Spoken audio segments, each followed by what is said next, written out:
What's up, everybody? Welcome back to Billy B Cooking, and today we're going to do something special. I'm going to cook my little sister's recipe, right? She gave me permission to share it with the world, so it's her famous Tater Tot Casserole. It's amazing, trust me. I'm adding a couple of different little things of mine to kind of, touch it up, make it my own, but you'll get the gist of it, and you can add whatever you'd like as well. And it feeds a lot of people. We'll be baking it in a 13x9 casserole dish, right? Feeds a lot of people, which is good because my sister's got 8 kids, right? She had 4 herself, and then she married, and he had 4, and they got 8 together. And a little side note, my parents always ask me, "Oh, Billy, when are you gonna give us a grandkid?" I'm like, "Well, Summer's got 8 kids. Pick one up and act like it's mine." I don't know what to tell you. I'm a good uncle, but that's about it. All right, so we're gonna do what you see here. 3/4 of an onion, some garlic, do just a little bit of bacon, just enough to give us some flavor. Everybody loves bacon. You can put bacon in cereal if you want to. Pound of hamburger meat, cream of broccoli and potato. I'm only using a half can of each of these. Mushroom, cream broccoli. And then the seasonings, I'll explain as we go. I'm gonna get this chopped up here, get the bacon kind of chopped up, and then we'll get started. All right, so first we'll get started. We'll do we'll brown the hamburger meat. Should go pretty quick. All right, I'm using an 80-20 blend. And then, yeah, buddy, Mr. and Mrs. McCormick, whoever come up with this, thank you very much. And we're just gonna spread it out a little bit. And we're gonna let it sit. I want to get some brown on it. Get some color on one side instead of just gray cooked meat, you know what I'm saying? Let it sit for a minute, and it'll get a nice little crust on one side. Alright, I believe we got some good color on one side. If you can find one of these, get you one. Splatter screen, keeps the stuff from splattering. Good things. My spatula is evidently in the dishwasher. You see how you get a little bit of color on there? It's not just gray meat. Just give it a toss. Get both sides.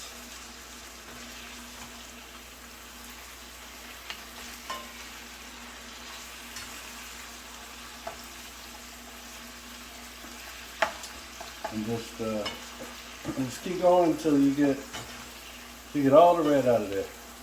All right, at this point it sounds like the meat's boiling in its own grease. But it is, see that steam coming out? That's that water coming out too.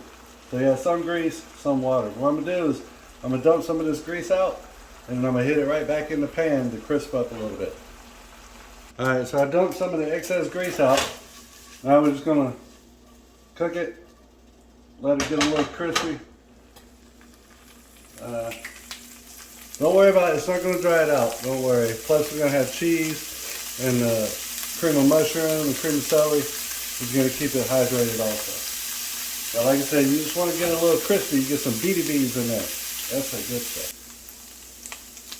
Alright, so we kind of crisped up some of the pieces, you hear that? That sizzle? Yeah. See, that's the crust I'm talking about. I don't know if you can see it. Yeah. So we got that going pretty good. What we're going to do now is I'm going to just put that right over here because we're going in. Uh-oh. I don't like that. Some people don't bother. But I don't like grease dripping on the side of my pan. Just kind of wipe it off with a dry towel. Good. So we go in with this is thick cut bacon. I'm doing a full strip and a half of thick cut bacon, right? It's not about I want to taste a piece of bacon in every bite. It's more so you get some grease from the bacon, some bacon grease, and there'll be some surprise pieces in there for you as well. So that bacon grease is spread throughout everything. And while we're doing that, I'm going in with my 3/4 cup of onion. Kind of get those softened up. Get it cooked along with the bacon. Oh, you ever had bacon onions? Me neither. Not by themselves. So here we go. Alright, so we're just going to crisp up that bacon, translucent the onion a little bit, and then after we do that, we're going to incorporate the hamburger meat back in with this beautifulness. At this point, you can add some salt. Salt's going to help pull out some water out of that, and everybody likes a little black pepper. Everybody likes a little black pepper.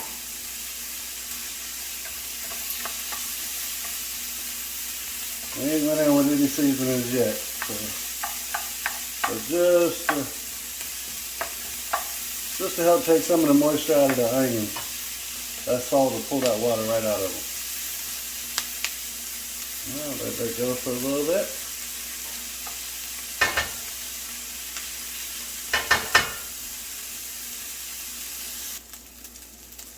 All right, it's been about 3 or 4 minutes. We've got that bacon crisped up. Got the onions going a little translucent. Oh, it smells good. So, all right, we're going back in with a hamburger.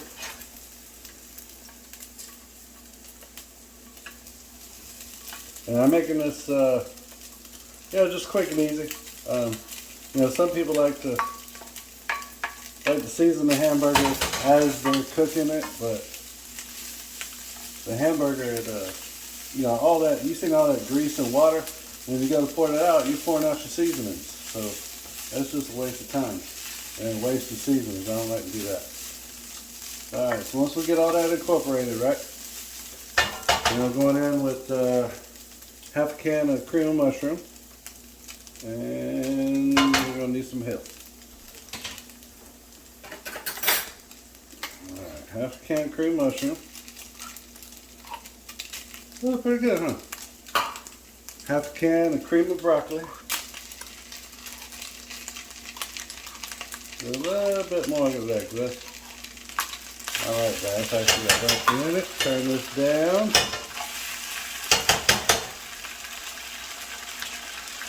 Give it a good stir up.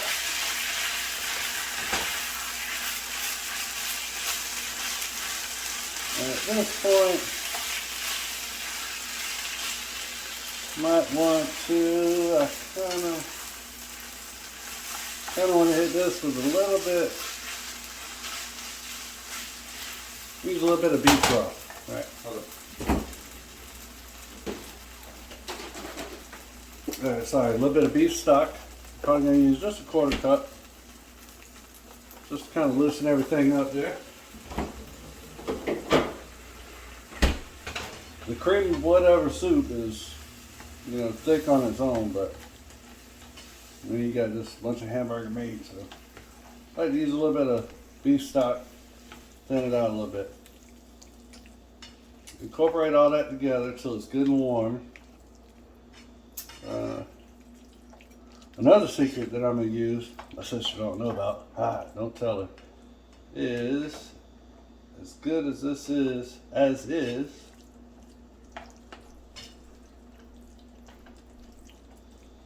everything incorporated. I'm going to, what I put?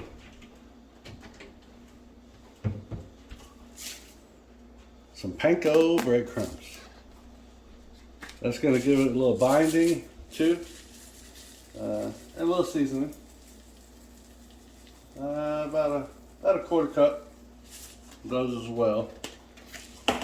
Then we're going to hit it with some sage. About a 1/4 teaspoon of sage. Some cumin. Cumin. You want to go sparingly with the cumin. About 1/4 to a 1/2 teaspoon of cumin. Let's incorporate all that back together. And you know what? I love your spoon, but you ain't doing it for me. Alright, now we get to the fun part. This is what I like.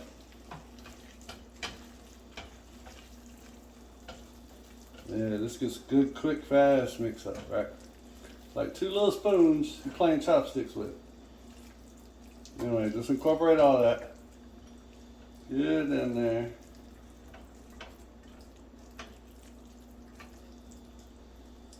While we're doing this, okay, go ahead and preheat your oven. Well, let me get the tater tot up.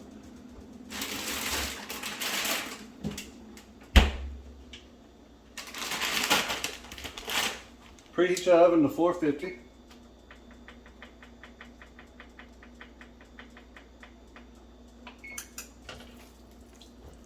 Because all these ingredients are already cooked, right?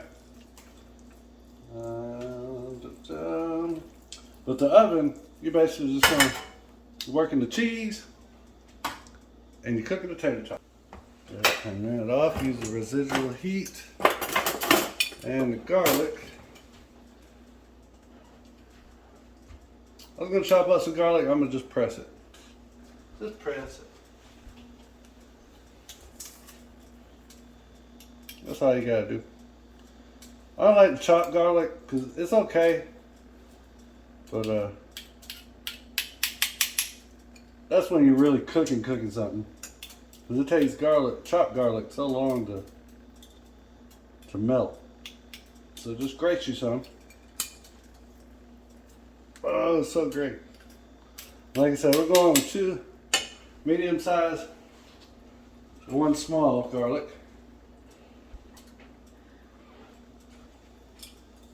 No, 2 medium size, 2 small. Yeah, 4. I have 4 pieces out there. Help me remember, everybody. I'm getting old here as we speak. Okay. 1 more.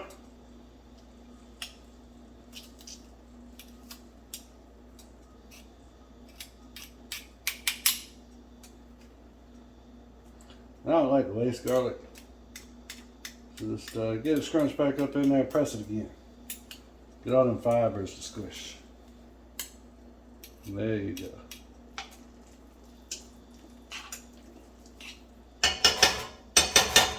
Yeah, buddy. Now we're cooking the garlic and gas and, well, electric stove, but you know the same.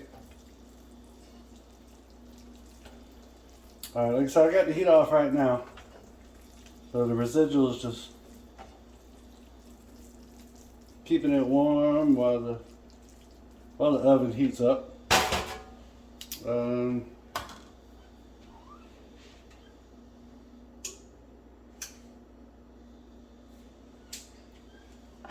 You know what would be good in this as well? I hadn't even thought about.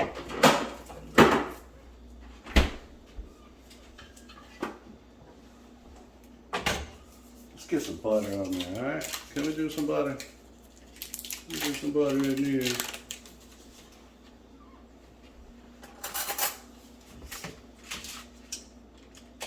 The thinner you chop your tabs of butter, the quicker it'll melt. So we're just going to do about a tablespoon and a piece of butter. And we got to grate some cheese. Alright, grate the cheese. So I got a block of Colby Jack. Everyone loves Colby Jack. Colby Jack's good stuff. Then I'm going to grate it. Grate it. Not grade it. I'm not a school teacher. But I would have to give it an A+. It's good cheese. Just grate it. And check it. What I'm going to do is I'm going to incorporate some of the cheese in here now in the mix. Ooh, that butter's nice and melty. Not a bunch, because we're going to have some on top too. But just about that much. Then take our spoon sticks and stir it up. Stir it up. Get that butter incorporated. Get the cheese in there, and like I said, the heat's off, but it's still warm. We're still waiting on the stove to preheat, which ain't no thing. That'll be done in just a second, and we got some more cheese to grate. Oh, look at that, getting all pretty and gooey. That's what we want, gooey. Not on my counter. There we go.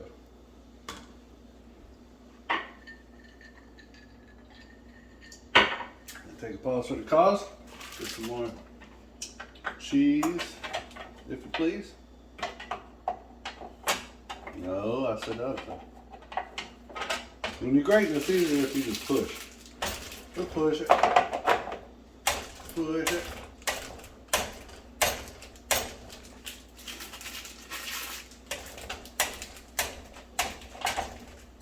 Now we're probably going to use about 8 ounces.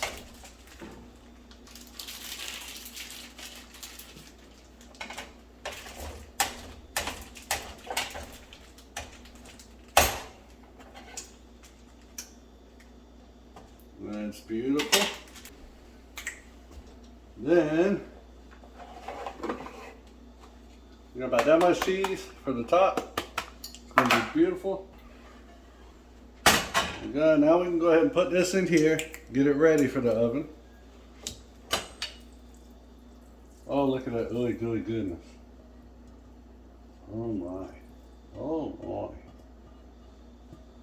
Did everything. It's all been waiting in line, so might as well step it up to the plate. All right, it's got everything. Spread it out, look at that goodness.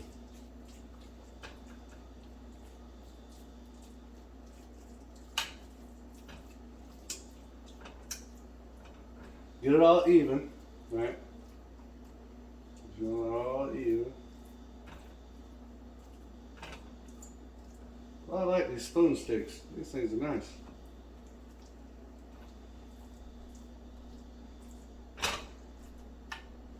Alright. Now, perfect timing. Look at there, look at there. So, how do I want to do that? Do a little cheese in the middle. Do a little sprinkle in the middle. Everybody loves cheese. Not too much, like I said, just a little. Because what comes next? It's gonna blow your mind. Perfect, okay. So now with the tater tots, this is fun too.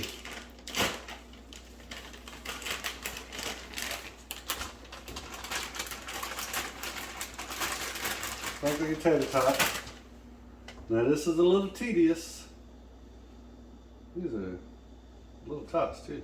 They didn't tell me that at the store. But just kind of put them in order. Arrange them, if you will. Alright, so we got the tater tots all lined up. Like I said, it's a little tedious, but it's worth it. Trust me. I'm going to use a little smoked paprika because I like the smoke.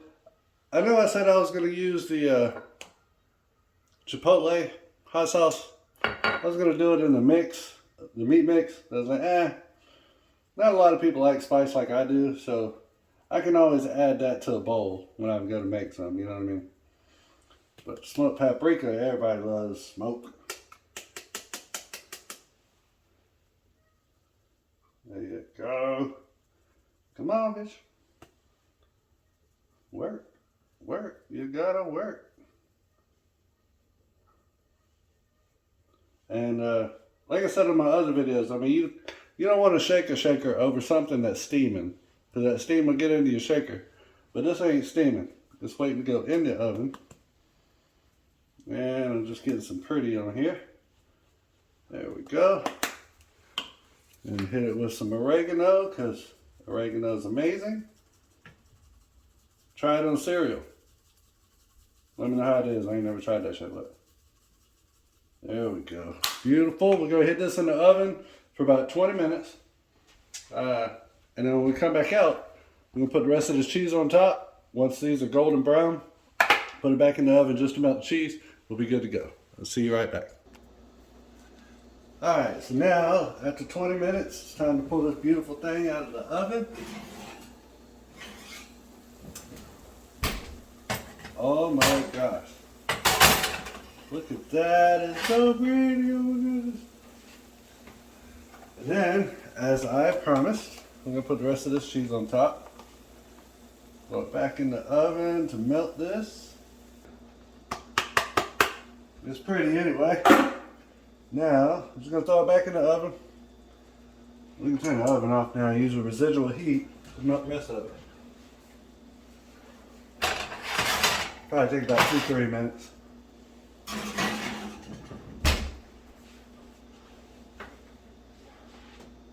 And clean as you go. We'll be right back. Alright, so we pulled it out of the oven. I let it cool for about 10 minutes to sit in here. What we're going to do, we're going to plate it up. I'm going to show you how to make it pretty. Give me a minute. I'm going to back y'all up some.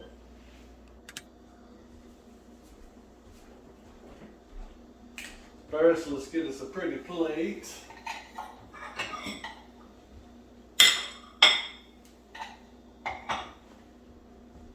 And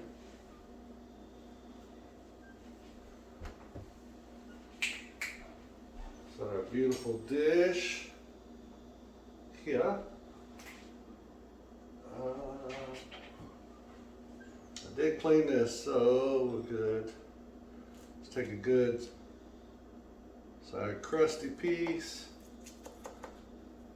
Everybody likes the crust on brownies. And Tater Tot Casserole. Ow. Yeah, that is nice and very warm. So there's that. And what I like to do, I ended up going and getting some fresh parsley, which is hard to come by, evidently, in my neck of the woods. We've got some fresh parsley. We're just going to chop up a little bit, sprinkle, sprinkle, make it look pretty. You know how to do.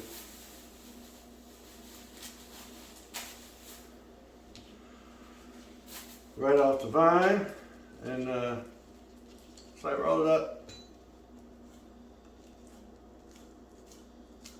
And just do a rough chop.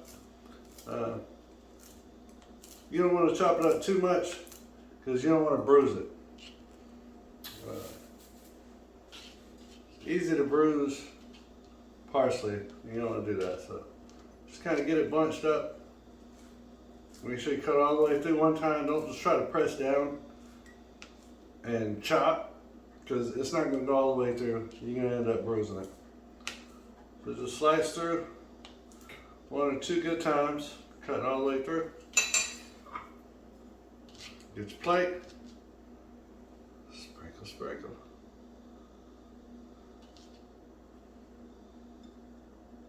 It's a garnish. Make it look good on the plate too. Alright, that's out of the way. Put this back over here. Thank you for your contribution. Put this over here because it's still fresh. And we can use that again.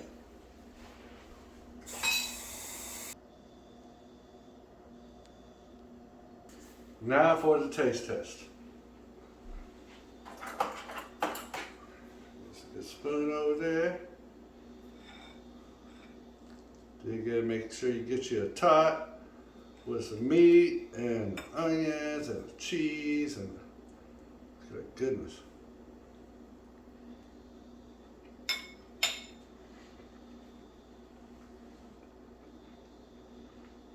Mmm. Mmm.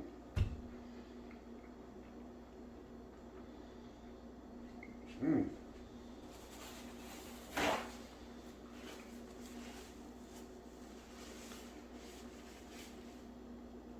Oh my gosh, everybody. Mm. I think my sister was onto something. Goodness, that's amazing. God, I got a whole bunch left over too. And it's just me. So I'll be handing some out to my friends. And if you make this, you will appreciate it. You'll thank yourself. And if you give some of this to your friends, they won't be talking behind your back no more. They'll like you better. Thank you very much for coming back to Billy B Cooking and my kitchen and hanging out with me. You know, I love y'all. I'll see you soon.